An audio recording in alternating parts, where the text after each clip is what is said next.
आप लोगों के सामने जो समूचा पड़ा है वह उठाने में भारी और पराक्रम में बहुत बड़ा है। जो भी इस धनुष को उठाएगा वही सीता का पति कहलाएगा। इसलिए अब आओ और अपना अपना पराक्रम दिखाओ।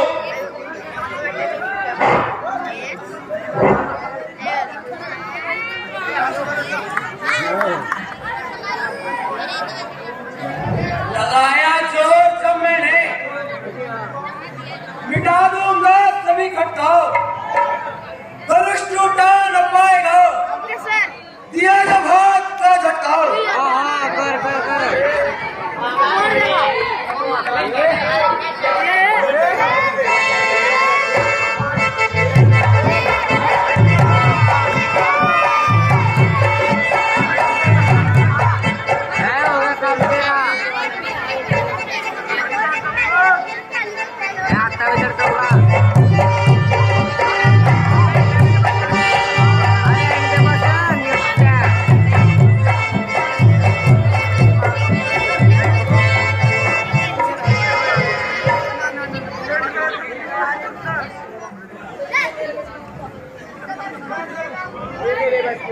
नहीं, यह धनुष नहीं धोखा है।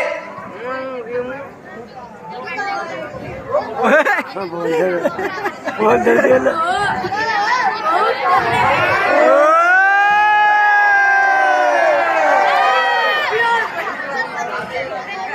यह धनुष बाधा है, इसका तोड़ ना क्या बात है। इसकी जो क्या बात है।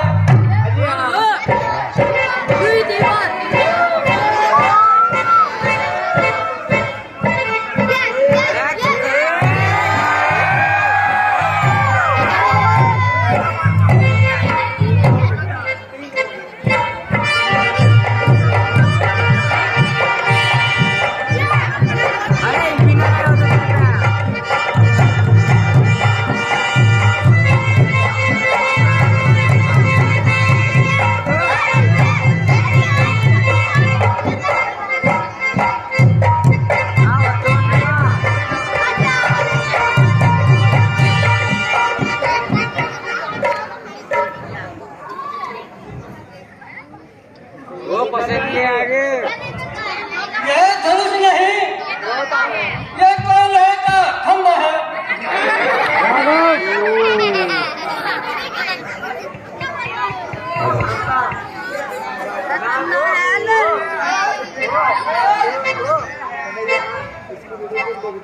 लगाया हाथ मैंने, मिट्टी कटनाई है इसकी। यदि कह दो तो एकदम में उड़ा दूं धजिया इसकी।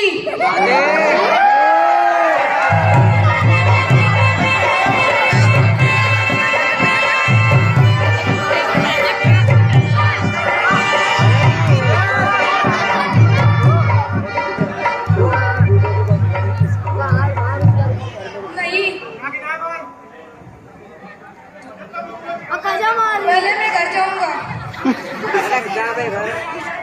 मैं अपनी सेहत बनाऊंगा।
किसका बल है, किसका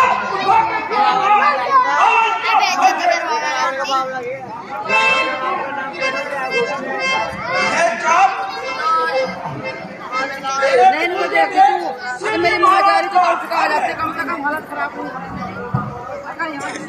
तोड़ना तो लालच से छोड़ा भी माँ।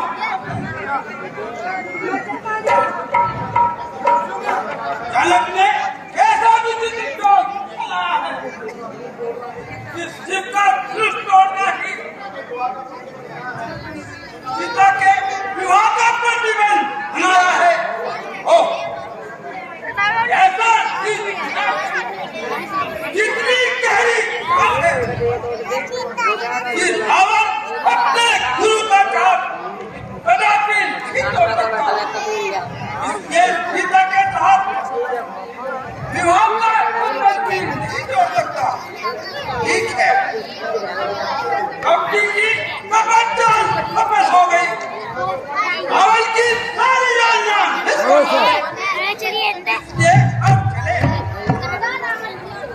अपने दूसरे कामों में कार्य करो, वक्त आएगा तो यह भी देखा मारा जाएगा, इसका बदला भी कभी पंजाब उतारा जाएगा।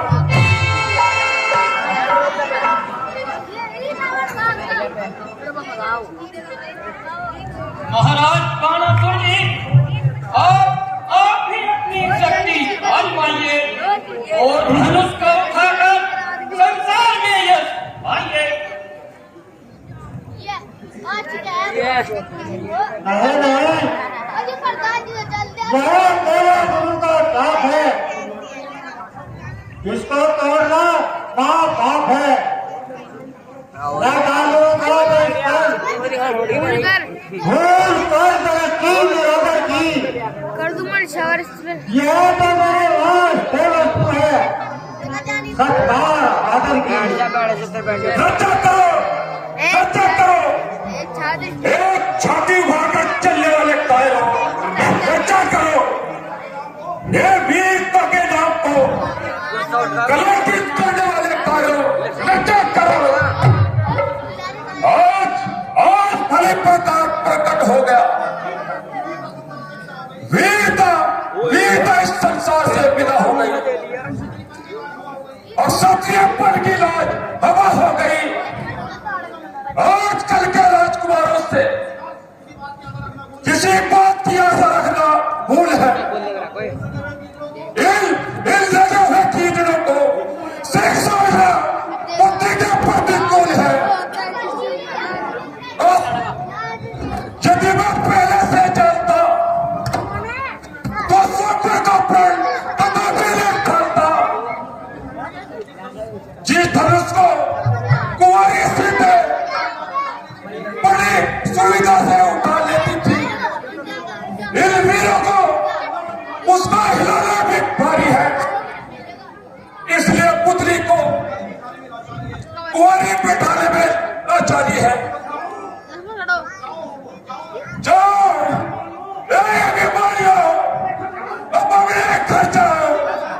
यदि कुछ लाश है अपने नेत्रों के आंसू में डूब जाओ। बरकत हो गई है 10वीं मंडल की, 10वें नाम को चल है गले जैसे बादल की। दिया तो जो कभी पहले पराया खो चुका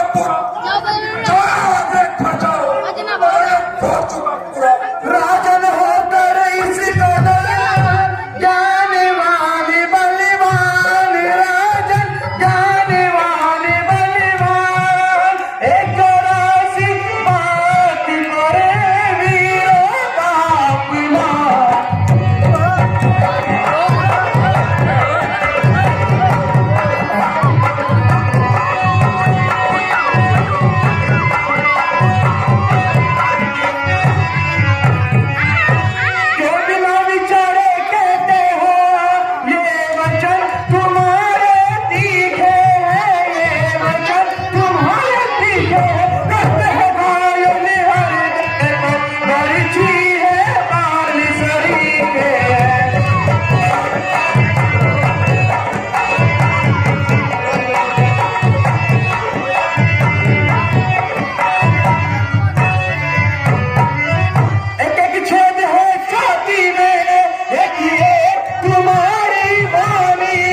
कोई अपमान किया अपने मेहमानों का तुमने, ये अच्छा सम्मान किया।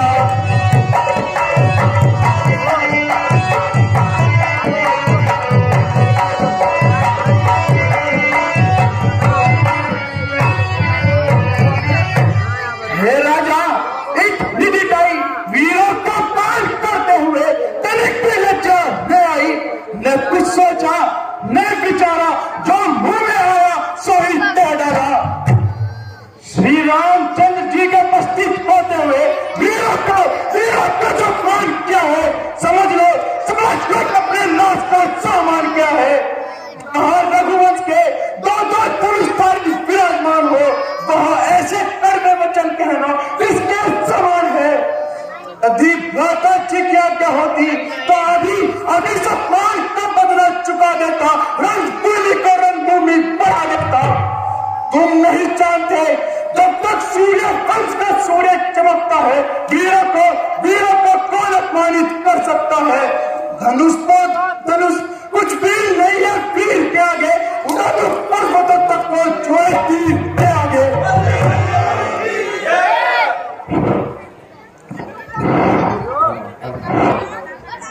शांत बेटा लक्ष्मण, शांत। क्रोध को भूल डालो। राजा के सम्मुख ऐसे कटु वचन मत निकालो। जनक ने जो कुछ भी कहा है बेटा, सब कार्यों के लिए कहा है। देखो बेटा, उनकी कामनाओं का फूल मुरझा गया है, उनकी आशाओं पर पानी फिरा जा रहा है, और फिर क्रोध आना स्वाभाविक ही है। सुनो हे रघुकुल मणि, मेरी एक प्रार्थना सुनो। हाथ जोड़ विनती करूं, चरण नवाऊं सी। राजा ने अनुचित वचन आज कहे जगदीश।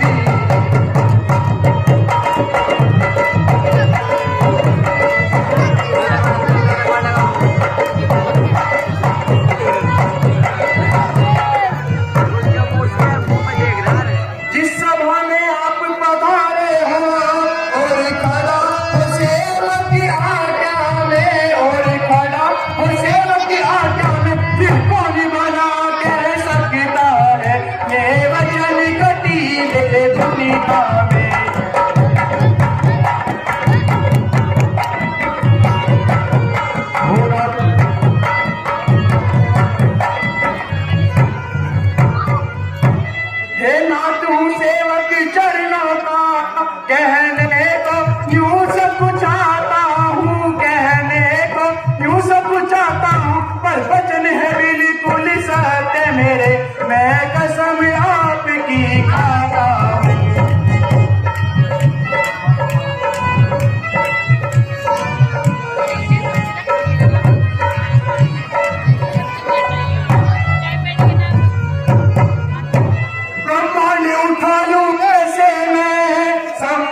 मैं अभिमान जाकर और आपके चरणों की सौगंध खाकर कहता हूँ, यदि आपकी आज्ञा पाऊं तो इस धनुष को कमर की कंडी के समान उठाऊं, बाहों के झटके से बड़े बड़े विशाल पर्वतों को गिरा दूं, आकाश और रसातर का पल्ला मिला दूं, तो धनुष है जिससे पहली हो कभी मंडल क्या उठे, लक्ष्मण तुम्हारी जीत हो।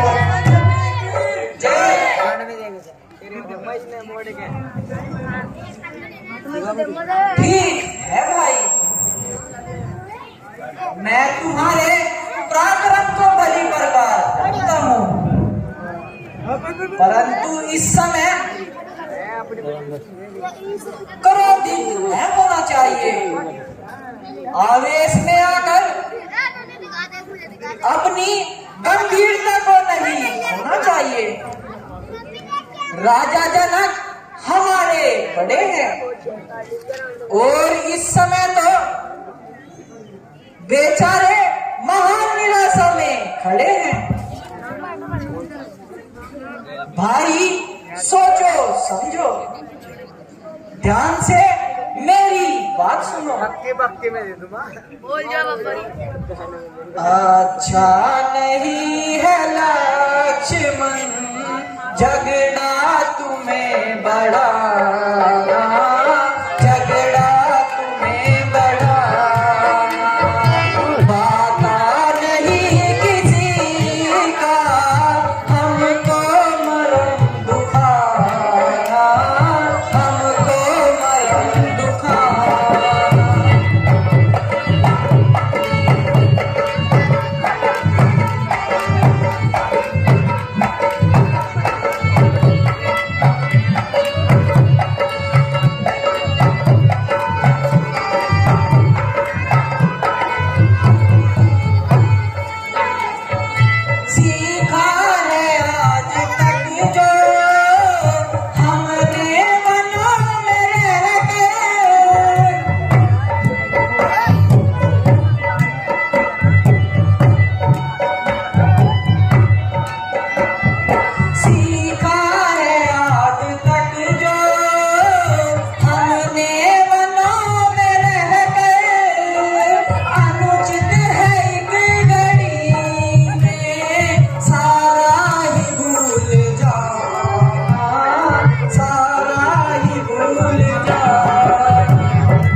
देखो हे राम,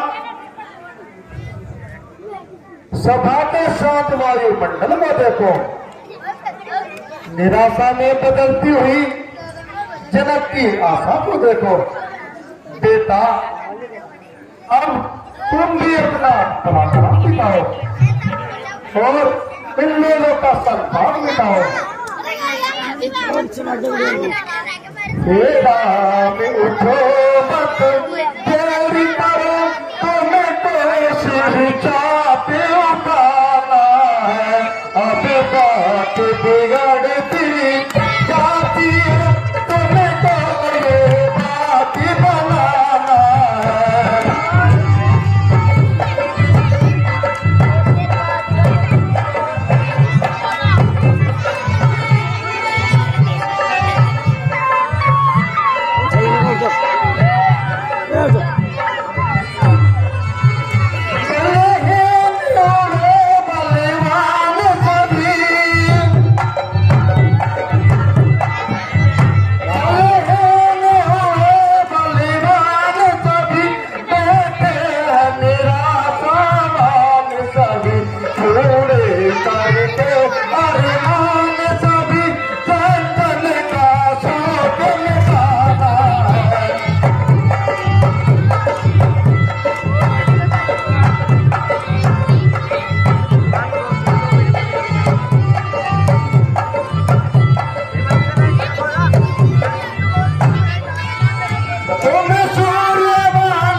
तेरा ही बल है मुझे, हे प्रभु दीन दया।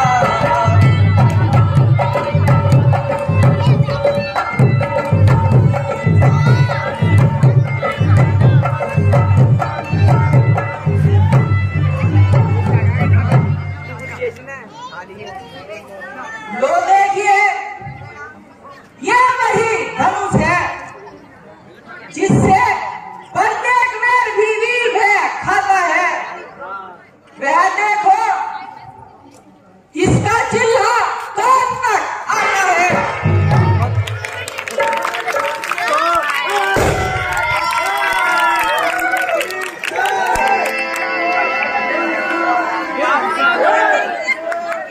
धन्य हो बेटा, तुमने रघुकुल का नाम उज्जवल कर दिया है। देखते ही देखते धनुष के टुकड़े कर दिए। महाराज